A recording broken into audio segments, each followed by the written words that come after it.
Welcome to Indy's Real Estate Gurus. I'm Rick Ripma, your hardworking mortgage guy, and I've been in mortgages and real estate for over 34 years. I've helped over 5,200 folks finance their homes.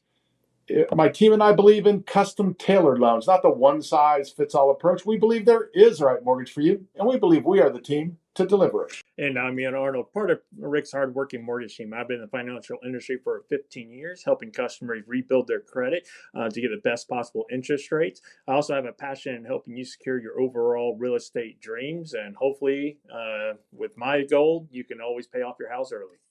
And if you have any questions on Indy's real estate market or the mortgage market, please contact Ian or I at hardworkingmortgageguys.com. That's hardworkingmortgageguys.com or 317-672-1938. That's 317-672-1938. Today, we're really excited to have Niki Fuller with United Real Estate.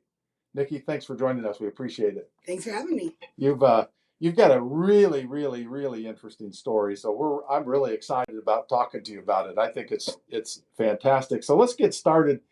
Well, first, if somebody does have any real estate needs, and we'll get into, you're looking at helping other agents as a coach, what's the best way to get a hold of you for either of those items? Yep. Call me or text me anytime at 317-766-2581. Again, that's 317-766-2581. And you have such an interesting story. So before real estate, which I'm not even sure there was a before real estate with you, but if there is, where'd you grow up? What did you do before real estate? So I grew up in Carmel, Indiana, Hamilton County. Right here. Right here. Literally in your backyard. I went to Carmel High School just down the street. And my parents moved here in 75. We grew up in the same house, minus a house fire in 92. We moved across the street of the parking lot from the church, and then we moved back in our house. And my mom still lives there. We lost my dad about a year and a half ago, but they lived in the same house. Wow. So, yeah, not something you hear a lot, especially in the mortgage industry. People move so far and fast, don't they? Yes. Well, my parents haven't. So I'm not going to tell you that because then I tell you how old I am. Let's stick in the 40s. We thought you were 25. Oh, thank you. That's why I never thought you had anything before real estate. Of course. I couldn't think that. So I grew up here. I actually went to Carmel High School. Then I went to college in Evansville and then moved back to Indy and got a degree in public relations, communication, because I love people. And then next thing you know, I went on my first interview for public relations and found that it really was not what I thought it was. So I went to a family friend who had a small property management company, and it was a second generation. And I basically convinced him to hire me. And I was there for 10 years. And so I started in property management. On August 1st, it will be 23 years that I've had my real estate license. Wow. That's awesome. Yeah, Indiana real estate license, and then I also have a quite interesting story on how I got a Kentucky real estate license. So that's a little bit about me. Well, how did you get the Kentucky real estate license? Well, it's kind of a crazy story. How much do you want me to tell you? We want to hear it all. Okay, well, I call this your elevator story. I moved 169 miles away from everyone I knew and loved that real estate is supposed to be based upon, right? Yep. Your sphere. I decided to move to right outside of Louisville, Kentucky, and I joined a real estate team. This was in 2009 when real estate leads were getting started. So basically what I did was I made phone calls and built relationships with people for the second half of 2009. Well, unbeknownst to me, because I don't really watch the news, I didn't know that the market had crashed. Because I was always so busy in real estate, I didn't really pay attention to anybody's news. So what I did was I basically just worked really, really hard. I made phone calls all day, every day. I built relationships with people that were from online that were wanting to move. And then in 2010, I helped 31 families buy homes. And then in 2010. 2010, when everything was crashing. Done. Yes. And nobody was selling houses. And I didn't really pay attention to everybody else. And then next thing you know, everybody's looking at me. And I look up, I'm like, isn't this what you're doing? And everyone was like, no. And I thought, oh, I didn't know that. Nobody told me. So I just would fill my days with education and also calling people, building relationships, and just asking, how can I help? Do you want to see a house? And I had a lot of people came back and said, you would show me a house even if you don't think I'm going to move. And I said, well, you're going to move someday, right? Well, everybody moves someday. And I said, so when you do, I'll be here to help. And I didn't realize that that was such a key function in building relationships with people. They just want to buy a house. They don't want you to be in their life forever. They don't want you to become a part of your family, even though I have become part of people's families, and I love that. They want to buy a house, and you're the expert. So why don't you do that? Right. Again, I thought everybody was doing that. Yeah. So this is the weird thing to me. I mean, this is all news to me that hard work equals success. It's shocking, isn't it? When did that start? Whoa. That's not what HGTV tells me. I show 3 houses, it easily sells, and you go on to the next one. In 30 minutes, you already closed a house. That's it's not just real estate, it's everything. It is everything.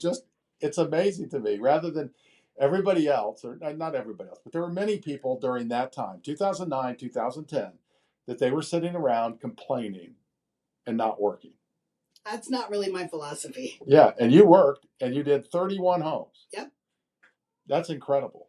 Oh, now I didn't know that most realtors only do 9. So in any normal market. right. Right. We're not talking the normal market. No. What was a normal agent doing back then? Maybe 4. Yeah. So when I did 31, yes, I kind of, my head got poked through the ceiling and everyone started looking at me. And it was a little weird at first, I won't lie, because I was the one that moved from knowing my sphere and I didn't have a sphere. And at the time, I literally did not know what I was going to do. But as a single mom, I wasn't going to fail. So I basically said point blank, it's sink or swim. And so I found a great saying, you jump off of a building and you build your wings on the way down. It's like an airplane. Yeah. Backwards. You're a bigger risk taker than me. I would never jump off a building in the first place, with or without wings. Or a 3-year-old. Yeah. But that's I think some of the things that really set people apart is their ability to accept that kind of risk, because that's what it takes. And then it's not just you accepted the risk, but then you worked your tail off to make sure you were successful at it. Well, the other part about it is when you meet people and they need your help, it's very simple. It's very easy. I mean, my daughter's now going to be 17 this month, and she can go in and show a house better than I can because she started when she was, basically newborn. Right. And grew up with real estate. Not a fan, will tell you, not going into real estate. However, loves the ability to help people. So when you meet people and they ask for your help, it's not really hard work. You're just helping someone. Yeah. So since you've been in the business long enough, I know now you have your own company. Mm-hmm. So tell us a little bit about that, your team, or what you're trying to do. Yeah, thanks. So we built Your Journey team out before the word journey was the big thing.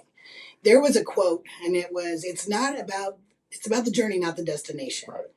And so, yes, when you're helping someone in real estate, it is about the destination, right? But how many people say they want one thing and end up with something different, or end up with something better than they envision? So that's the big thing. So our team was called Your Journey Team because it is their journey, not ours. We are a facilitator in their journey home. So we started Your Journey Team. We have Your Journey Team in real estate. We did Southern Indiana, Louisville, Kentucky, and then we came back and did Indianapolis. We had my sphere here. So that's a little bit about our business. So that was in like 2012. We created Your Journey Team. And in 2014, I lost my voice, kept selling in real estate. And then really this last year, after some real big life situations, decided that it's time to just be focused here where we live and be home. So our team has changed. We've gone from having a team of 13 people to having a team really of 3. It's myself, Laura Cox, and then my mom works with us as well. Awesome. She's a retired nurse, and everybody knows her. They call her the mayor of Carmel because she worked at Carmel ER right here. Okay. And she's been in Carmel since 75. So she knows a ton of people. So do you boss your mom around? Heck no. She likes to tell everybody that she works for me, and it makes me blush, and I have to immediately say, oh my goodness, that is not the case at all. You work for her. Hello. I worked for her my whole life. That's right. My mom. Right. Yeah, that's how it is. So are you trying to expand your team, or you like the small group? Great question. I really do enjoy the small group, and I love the fact that with 3 agents, we are able to help someone when they want to see a home. Or, for example, we also can go into a home when we're going to help someone sell it, and staging is included in our business. And Laura runs the staging division. So, at your journey team, we actually have staging, real estate, consulting, and now I'm announcing here today that we're opening the door and I'll be coaching. Awesome. And so, who are you looking for to help with coaching? That's a great question. Thanks for asking that. Really, it's somebody who wants to grow a business that is going to leave a legacy. Somebody who, for example, may be starting in real estate or may have hit a plateau and is ready to take it to the next level. We know that if real estate agents perform certain duties, you say work hard, but then what does that include?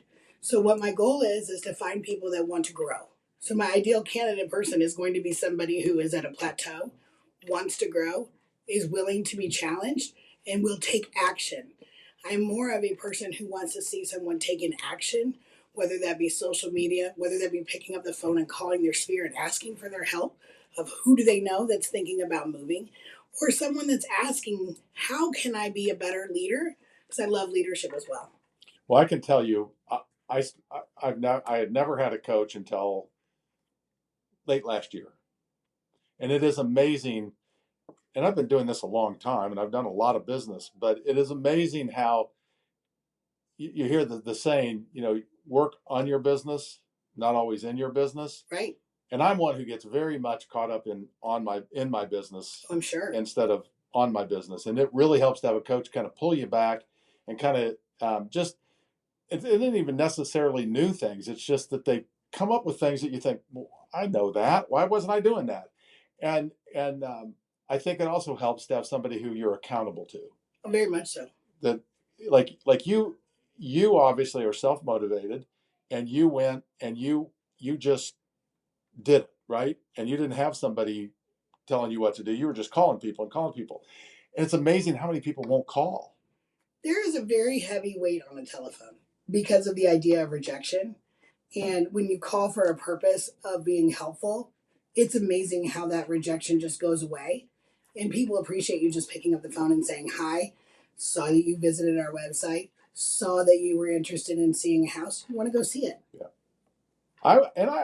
What I found is from calling is the vast majority of people, at least here in Indiana, the vast majority of people are nice if you do it correctly. Absolutely. Right? You get some of those people, they hang up on you. Well, big deal. Next. Right. And so what's all these people you call, what was the worst thing that ever happened to you? You didn't die? No. Oh, you lost your voice. I did lose my voice, but it wasn't for for that. No, it wasn't from that. I remember one night I answered a lead like 11 o'clock at night. And I responded to this internet lead, right? This was before texting and everything. This is when Blackberries were around. Oh, yeah. I love my Blackberry. So I answered this guy immediately. The other part is they talk about if you're going to do online leads, which I don't do those really anymore now. We are all referral based. One of the big things back then, though, was to email them right back. So if you get a message from someone, you email them right back. So I emailed this guy back at 11 o'clock, and he comes back with, are you for real? So I sent a message right back. Yes, are you? So here's the biggest question is, when you ask people questions, they're going to give you an answer because we know that our brains are going to have to answer a question. So asking somebody, can I help you? 99% of the time, they're not going to hang up on you. They're not going to be rude to you. So I think the worst thing to answer your question that happened to me was I got hung up on. Okay, delete that person and move along. Yeah. I wanted to bring that up because so many people are so scared of the phone. That's part of coaching is to help people. Number one, What do you say? Number two, who do you call? Number three, how do you get over the anxiety of picking up the phone? And you know how you do it? You pick it up. Yeah. And if we don't use landlines anymore, everyone uses your cell phone, right? Yep. So if you're going to call someone and say, how can I help you? You can do it from a standpoint of you don't need to be real estate driven. What about, do you need a gardener? Do you need an HVAC company? How can I help make your life better? And you're going to find out that Zig Ziglar actually said this quote, when you help enough people get what they want, you'll get what you need. He quoted you? No, not really. That was me. He quoted me. Let's do the reverse. I fell in love with that quote when I heard it. And I've used it because that's kind of become a mantra for my life. Yeah. I just think it's incredible because so many people are afraid of it, but the first two things you said before, just being able to just pick up the phone is kind of how you get past being scared to pick up the phone. You got to have most people need that reason to call, Right. and then they have to know what to say. And that's why coaching is so important. And Exactly. I had a coach for over 10 years.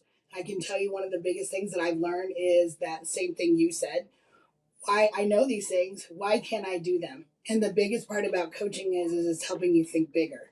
And one thing that I know for a fact after all the years of coaching and education that I've built in is your business will grow to the extent that you do. So if you feel like you know it all, congratulations, you're not going to grow. If you feel there's someone else out there that might be a little better than you, might have had a little more experience than you, might have opened a door and saw someone running a towel before, how do you handle that? What do you do when someone pops out of a closet when you're showing a house that's a repo? You run. You scream. You all run. You grab your clients and you run. Yep. So on the lead, the greatest things I ever got back, as soon as you get the lead, you call them or whatnot, and then you go, that was fast. Yes. I'm sorry. Would you like me to call you back in like 4 days? Yes. And they just start laughing. So Yes. I just love that response. As soon as, oh man, you're quick. Okay, what else do you need? Right. Well, so many people live in the internet. We hide behind screens. Yep. We have to show people that we're real. Yep. So when I was doing online leads, again, that's not my business now. When that was my business, and it's so much of people's businesses now, you still have to show them you're a person, you care, and you want to help. Yep. So if somebody's looking to either buy or sell, or even talk to you about the mentorship, what's the best way they can get a hold of you? Well, there's a few ways you can get a hold of me. You can call me at 317-766-2581, 317-766-2581, or you can email me at Niki, Niki, 1K, at yourjourneyteam.com, Niki at yourjourneyteam.com, or you can find me on social media. All right. And Rick, how would they get a hold of you or I? And to get a hold of Ian or I, it's hardworkingmortgageguys.com. That's hardworkingmortgageguys.com, or you can call 317-672-1938. That's 317-672-1938. Ian's going to be impressed because I remember. I was shocked. Thanks for listening to Indy's Real Estate Gurus. The gurus we interview share valuable insights. They reveal their strengths, personalities, and how they'll work for you. While we hardworking mortgage guys secure your best mortgage, real estate gurus work hard too. They avoid problems the amateurs don't see. They listen and they find unrealized opportunities. If you're buying or selling a home, a real estate guru is a valuable asset. If you're even thinking of buying or selling a home, keep listening and definitely call one of Indy's real estate gurus. All right, so let's take a side step in the real estate business. Let's get to know you. Boy. I know. I So, thought we did. no, we got to know about her professional life, but let's go into the fun side. So, say I got to take away your phone for 24 hours. You cannot work whatsoever. What do we catch you doing for fun? That is a great question. Wow. How many people do you stump when you ask that question? Almost everybody. Yep. Good to know, right? Yeah. So what would you find me doing? If it's summertime, you're going to find me sitting on my patio. Probably, I don't have my phone. I can't be communicating Nope. with anyone. Sitting on my patio. Can I have radio? Can I Yes, use it? yes, yeah. We just don't want you working. Oh, that's such a good question. I'm learning. One thing I do love to do, because thank you, COVID, is I've learned how to cook. So being the oldest of 6 kids, my brothers are professional chefs. Oh, wow. Okay. Yeah, we can go through the Wolfgang Puck and all of the stuff. Food brokers, they're amazing. I'm very lucky to have wonderful brothers. So I was never the chef. I never cooked. I went outside and played. Or I was helping my mom or taking care of one of my brothers, doing things. So now I enjoy cooking. So I don't have the internet. So what I have to do is probably be creative, take some spices out, and have some fun. Now that won't take up 24 hours. No. Definitely I'm going to take a nap. That's a fun thing to do. I've learned how to do that. Probably also work on just thinking more big pictured on what can I do to continue to live a life. Because here's the thing. Life is not about business, but in this industry, it will take everything from you if you let it. And in the very beginning, you have to work so hard to build a business that people don't understand that your focus has to be there. So now that I'm at a place that I am, I'm now more focusing on what can I do to enjoy life. So I'm learning. When my dad was alive, he loved to garden. So he used to come over and help plant flowers and while I was working. So I would probably spend some time planting flowers. I would probably spend some time going places, seeing people. I would also probably work on the cooking and figuring out new spices and what I like and something fun to make. So, what do you enjoy making? Is there a specialty? Like my dad just loves making pizzas. Yeah, my dad loved making pies. Oh, really? He would take them to the nuns and everybody. He was a pie fanatic. So we even have a saying. I have really learned how to enjoy playing more with spices because I find that that gives a different taste. I'm learning to grill. I learned to grill fish. I haven't got one of those cool tools, you put really? fish in and you lock it and you put it on the grill and you flip it. Yep. The first time I did that, fish fell out. Second time, not so much. You learn to lock it. I learned to lock it. Who knew? I'm learning to grill. I'm not a baker. I'm more, I find that people either enjoy to cook and create or they enjoy to bake and create. So I would tell you, I'm probably learning more on the grill. I'm learning more about spices, and I'm learning more about just being open to try new things. That's awesome. Because I do the whole meat things with the ribs or. I haven't tried ribs yet. Oh, that's kind of scary. I'm actually doing them later today. So my mom made them last night. Oh, really? She brought them over. They were delicious. Well, I'll tell you, my answer to Ian is I would chase him down and beat my phone out of him. Probably. He knows he can outrun me, so that wasn't much. I'm good. He was fine with that. That is such a good question, especially because we're talking about real estate. Well, yeah. How do you become a person? Well, that's the issue with a lot of real estate people is they let it overconsume them because you're on your phone constantly. And unlike most jobs where at 5, 6 o'clock, you're going home. Real estate's just not that way. And then on the weekends. And then, so it is harder, I think, for some realtors to step away. But now that you get to see that and know that, hey, that's maybe what might be where I need to work on because you do need a break every once in a while. Boundary. Yes. You have to learn boundaries. And if you don't learn boundaries, life will give you boundaries. And that is what happened to me. And now I have boundaries. Yeah. And you have to set them you just have to, I think a lot of it's communication. You have to let people know, okay, if you call me during this time and this time, I'm not going to be available to answer. Exactly. I don't do open houses. I don't do certain things in real estate that other people have built their business on. And that's okay. What we find is when you start putting boundaries on what you want out of life. For example, I should have said point blank, if 24 hours without a phone, I would have been with my fiance or my daughter. Is what my answer should have been. But I started immediately going to what would I do in action mode instead of what would I do, which is spend time with the people I love. Right. Which is what we should do. Should we? Because he said you weren't allowed to work. And I could tell you're like me. All you're thinking is, okay, so how could I work without my phone? I kind of did go there, didn't I? And I should have. I take it back. I waited a long time to find the love of my life, and I will tell you that he's just amazing and so kind. But he makes me not want to do my phone. He makes me want to have better conversations and a better quality of life, and that's one of the things I'm very grateful for him. All right. So what we'll do is when we send this to him, we'll edit that first part out and put it front. and just put this part for him. Yes, because he works very hard, so he'll appreciate that. Well, I'm not gonna let my wife listen to it because I still like to work. Well, I think there's part of us. There are certain people who really enjoy working because we don't see it as work. Right. We see it as helping people. Yeah. And when you know there are people that need you, or want your help, or want your expertise, or want to hear that you got locked in an elevator one time with 4 other people and no phone, there's a lot of fun stories that come with real estate. There's a new way to ask that question. There is. If you get locked in an elevator without your phone, what are you gonna do? But it's the true story. Yeah. The fire department had to come and get us and lift us out. We were in the middle of a house. Oh, you were showing a house? We were showing a house. It was in Louisville, Kentucky. It was a ranch with a finished basement. The owners had a child who had a wheelchair, so they put a elevator in their house. They were on vacation, so you could not walk on their hardwood floor. So we had to go through the back door. So there was no sign that we were there because you had to drive up and park behind the house to go in. So the 4 of us decide, okay, so it's myself, husband and wife that are the clients, and the listing agent. We go to get in, and we said, hey, why don't we just all go down because you can't walk on the hardwood floors because they just had them polyurethane while they were out of town. So we get in the elevator, it starts going down, and it locks. We are between floors, but we didn't know that at the time. I left my phone in the car. The buyers didn't have their phone. The listing agent had her phone, but it had like no service. So she starts calling 911 from her cell phone, not knowing if anyone's going to find us or not. So we're standing. Okay, we can't sit in this little elevator. We're standing, the four of us.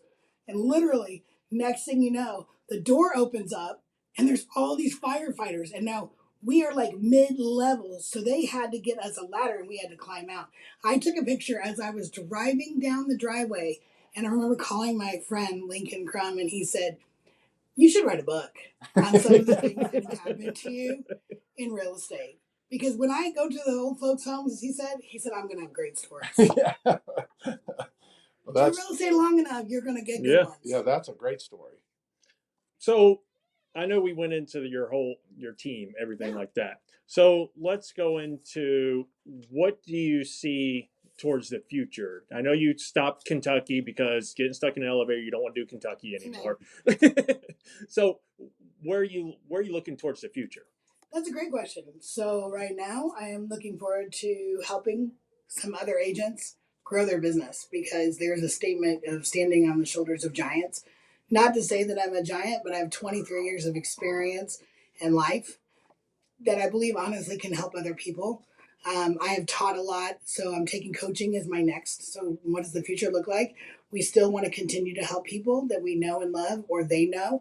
We do a lot of referrals from around the United States. So coaching will be the next part that I really want to grow. And I really want to focus on just 10 people, because I honestly know that with the 10 people, I was a productivity coach, I should mention that, for Keller Williams. And we did $17 million in business in 1 year. So what can I do to help an individual if I pour into them instead of pouring into multiple people? Yep. So if somebody wants to be one of those 10 people, or they want to buy or sell with your company and you, how would they get a hold of you? That's a great question. That's that 317-766-2581. 317-766-2581. And to get a hold of Ian or I, it's hardworkingmortgageguys.com. That's hardworkingmortgageguys.com, or 317-672-1938.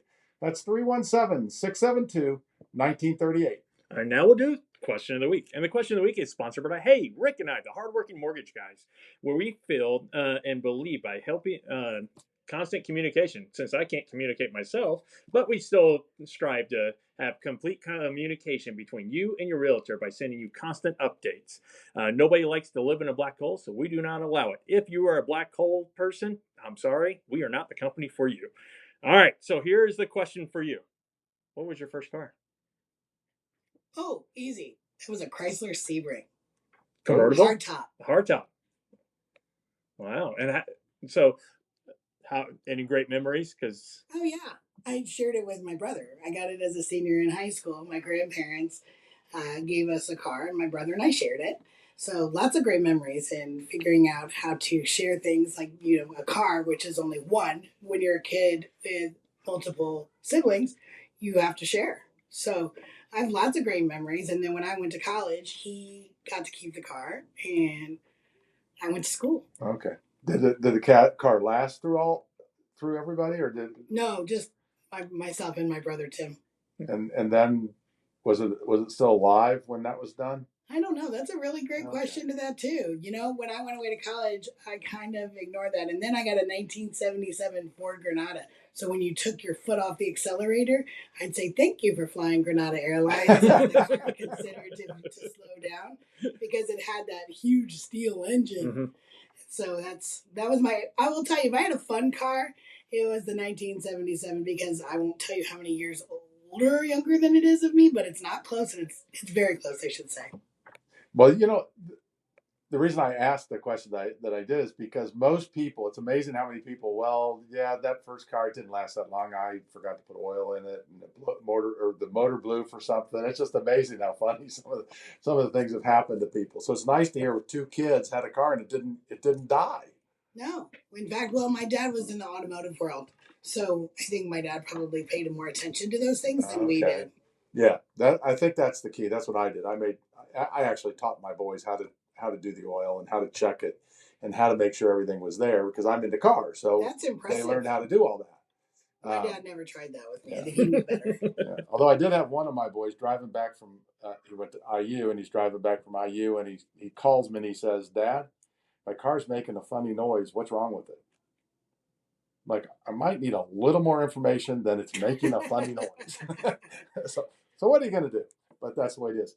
So what would you say your superpower or superpowers are? I think my superpower is I will never quit. I don't give up. No matter what happens, there is something my grandma would say as a silver lining to every situation. And you may be in the midst of something and you might not know how to get out, but you just don't quit. You put one foot in front of the other and you believe that you will get out of the situation that you are in. And you know that the more you work on yourself, the better your business becomes. So whether it be life, whether it be business, you just don't quit. So by doing that, has it ever not worked out for you? That's a great question too. Has it never worked out for me? I'm sure it hasn't worked out for me. I'm guessing it's always worked out. No, that's a nice thought, but no. You have people who, want you to help them in real estate, and then they pick up the phone and call a Zillow lead, and an agent will take them and just, Well, I didn't say it always worked out the way you wanted it. Good point. Has it always worked out? No, but I will tell you it worked out the way it was supposed to. Yeah. My mom has a saying, and I use a lot of quotes. I love quotes. And it says, may you know you're exactly where you're meant to be. And I do believe, even though as a kid I hated that statement, that everything happens for a reason. And I've learned to embrace it at this age. Yeah. My wife is a big proponent of that, and so am I. I think that when you look back, the older you get, the easier it is to look back and realize that all those times that things happened and you were worried about it, or you were wondering what was going to happen, it all works out. It works out exactly how it's supposed to. Yeah. I agree. Somehow. Yeah, I don't know either. I'm a very big faith person as well. So I have a very big faith that God has a plan, and if we just let Him do the plan instead of trying to be the one who changes the plan, we'll be okay. So, what's a big lesson that you learned that you wish you would have known early on? Gosh, you guys are full of great questions today. What is a big... We work hard on this. Oh, you must. I'm impressed. What is a big learning lesson that I wish I would have known back in the day? I think the number one lesson that I would learn, do you want to know personal or business? Yes. All the above? Let's go. Number one, don't sweat the small stuff. And at the end of the day, it's all small stuff, aside from the people that you love. Number two, in business, I would say I wish that I would have known what a database was when I first started. You can also call it a data bank, because if you look at the people that you love and you love on them, you're never going to have to really worry about your business. I didn't know what a database was when I first started. So now, I wish I could go back and I could have those people that I really would have put into a place that I would be able to call them. I would be able to reach out to them. I would be able to love on them, be able to stay in touch with them. So I think that is my biggest regret in business, is I did not do the data bank. And that's the number one learning lesson for me. So what would you say, this is a new question, but what would you say is the most valuable part for somebody if they use you for coaching? The most valuable part that someone's going to use me for coaching is you are going to learn what I did wrong and what I did right, what I learned and what I gained from those mistakes. Because the number one thing I've learned from every mistake, when you get knocked down, you get up. When you get up, you look and say, okay, what am I not going to do? So when I did expansion, for example, I was selling real estate in 3 cities in 2 states, and nobody could do or tell me how. I just basically took a machete up I-65 because there were people I knew that needed help, and I would refer them, and they weren't taken care of. So then I said, okay, and first started with my brother. He was young and he was married, and he and his wife wanted to buy a house. So I gave him to 3 different agents and said, help them. And I don't know why, and I don't know how, and it must have been part of God's plan to get me to do expansion. But I drove up from Louisville, and I sat down at the kitchen table with my brother, and I brought out my buyer's book, because I have a map. Kind of like a game board, except you are the player. So you hop every square, kind of like Chutes and Ladders. And I sat down and helped him. That's where expansion started. It's amazing, because it goes back to what you and I talked about. What we were talking about is that everything happens for a reason. Yeah. Right? Exactly. And it tends to, even though you aren't intending that, the consequences was phenomenal for you. It was. You're where you are today because of that. And I'm eternally grateful for that. I have so many wonderful friends that are in Kentucky too. That so when my past clients in Kentucky need help, I simply reach out to one of my friends that is a real estate professional in either Louisville, Kentucky, Southern Indiana, or now I'm connected around the United States. So I think the biggest thing, again, you ask again, the question is, what is someone going to gain? They're going to gain experience. And when I know I started in real estate, I looked up to people who were doing big business, who I wanted to become like, but more so wanted to build a life, not just a business. Right. So I want to hear another story. So let's do this. What do you consider one of your most memorable deals? Well, I will tell you the fire truck was one of the Pretty- big ones. I was Pretty thinking tough that one. was a pretty Well, I big didn't- one. hold But on. there might be another. I'm Yeah, sure. I know. That's Well, we have had real estate transactions that have been wonderful. We have had real estate transactions that have been not so good. I will tell you, there was a building in Louisville, Kentucky. It's still there. It's a beautiful building, and it overlooks the Ohio River. And I remember driving by that building every day and saying, one day I'm going to sell a condo in this place. There was a for sale by owner. And I built a relationship with these people by just bringing them buyer after buyer after buyer after buyer. And I built a relationship with them, and they kept saying, Niki, we want you to sell it. And this man was not signing with a real estate agent, not selling with a real estate agent. But I helped the buyers buy, and then I turned around and I helped them lease their house. And in Louisville at the time, people weren't doing leasing. So what I had done was I turned around and used my knowledge from Indianapolis to help someone lease their house, and they put $20,000 and updated the house. And then the people who were buying the house bought the condo from the for sale by owners. So that's really one of my most. And then when we went to Florida, my daughter and I went and saw their house in Florida, and they took us out on their boat. And so again, kind of how you become friends with people when you do that. So I would say that to this day is still, a goal achieved, but also one of my favorite stories. Yeah, it's so interesting, and people have just real estate agents. Not everybody, but a lot of them have some interesting stories, and that's. Although I don't know if it beats the fire trucks. Does anything better when you get stuck in Yeah, an that- elevator? I don't know. We had one where we asked the person. Maybe we should ask you this. What's one of the most either embarrassing or what embarrassing things that happen? Opening the door and finding someone in a funny towel. or an embarrassing? You open the door and found somebody in a towel. So here's the thing you do as a real estate professional. You ring the doorbell, you knock on the door, you announce that you are here. So that way people know. I don't know if this guy didn't hear. I don't remember if there was music on. All I know is I opened the door and there was a man standing in a gray towel. And here I am with clients. And next thing you know, he's running. So then we look at each other like, what are we supposed to do? So I closed the front door. He must not have known there was a showing at that time. I don't know. It could have been. I don't even remember to the point where was it it was a man. I can tell you it was a man because we were like, nope. Then I have other people. I'm trying to think. There was one time I went to show a house, and I couldn't find it. This is before GPS, so literally I remember going down and all I saw was a park. But I'm driving around and I decided to park in a parking lot. And I remember calling my friend, and this is again with Blackberries and like brand new navigation.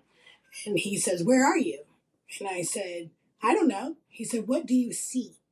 And I said, "I see a liquor store that I'm parked in and it's got bars on the window." And he said, "What did you pass?" And I said, "This park name." And he said, "Get out of there. If you want to get shot, I'll shoot you myself."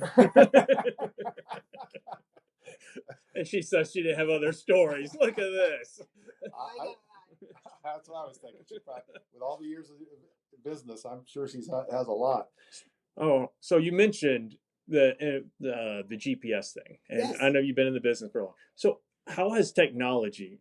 Is it a big thing that it totally transformed the way you do business now? That's a great question. I think technology obviously is a great way for communication. We have learned through technology that we can communicate better. We can do a better job of exploring. Now we have AI, so I'm learning about AI. So yes, I would tell you technology is a big thing. And thank God the maps are much better. Because in Louisville, Kentucky, everything's off Bardstown Road. You take Bardstown Road, you'll end up in Bardstown, Kentucky. I still like maps. I use my GPS all the was that time, way. but I still mainly because unless you updated your GPS, it just is amazing how many times my GPS has taken me places where it's like, what in the world is this thing doing? That happened yesterday to me. I used Google Maps thinking I was going one place, and it took me to a neighborhood.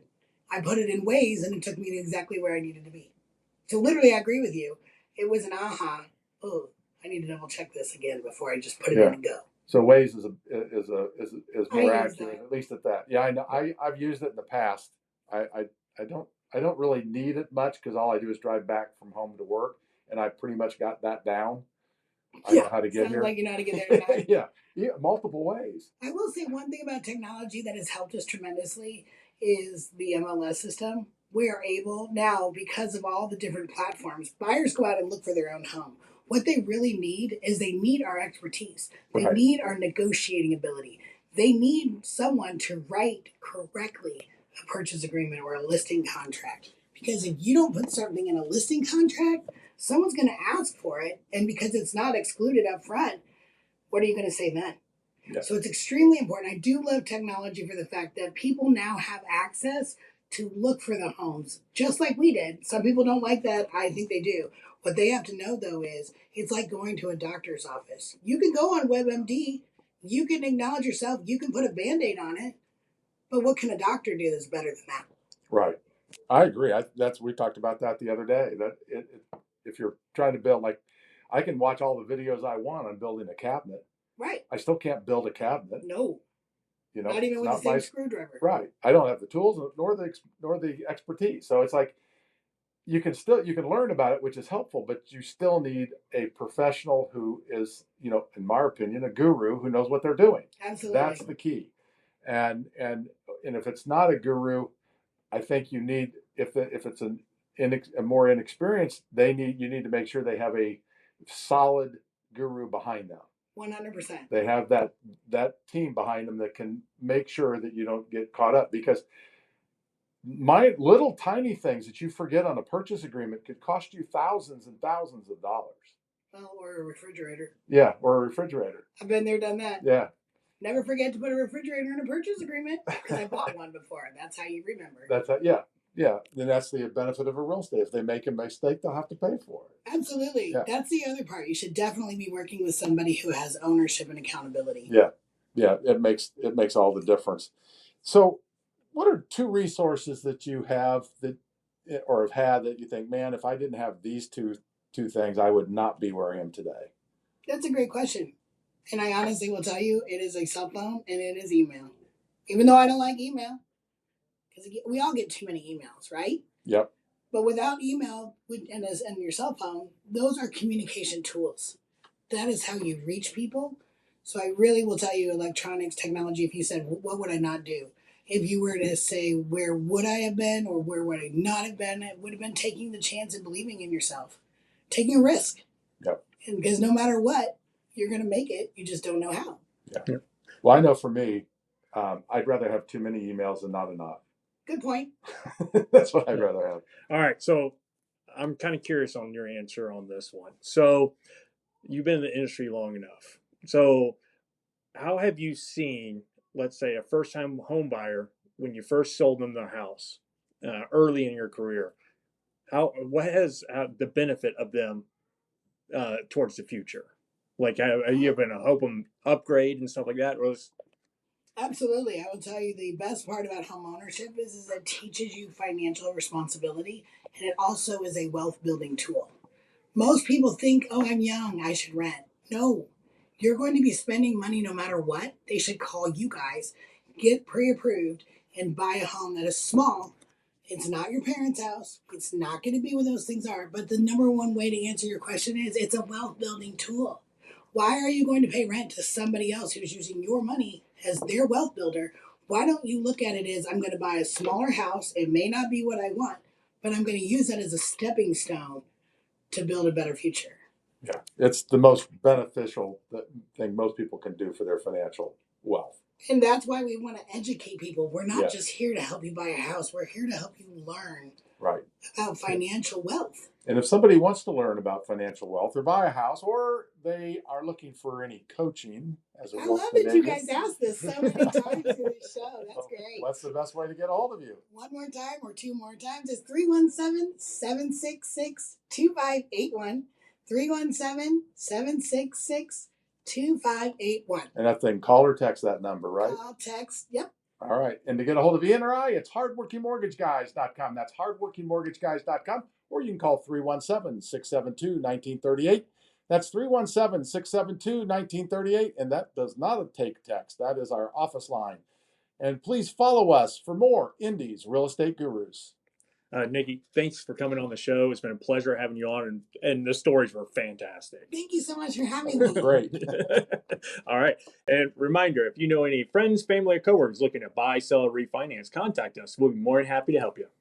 Branch NMLS number 33041. Rick Ripma's NMLS number 664589. Ian Arnold's NMLS number is 1995469. Equal housing opportunity. Some restrictions apply.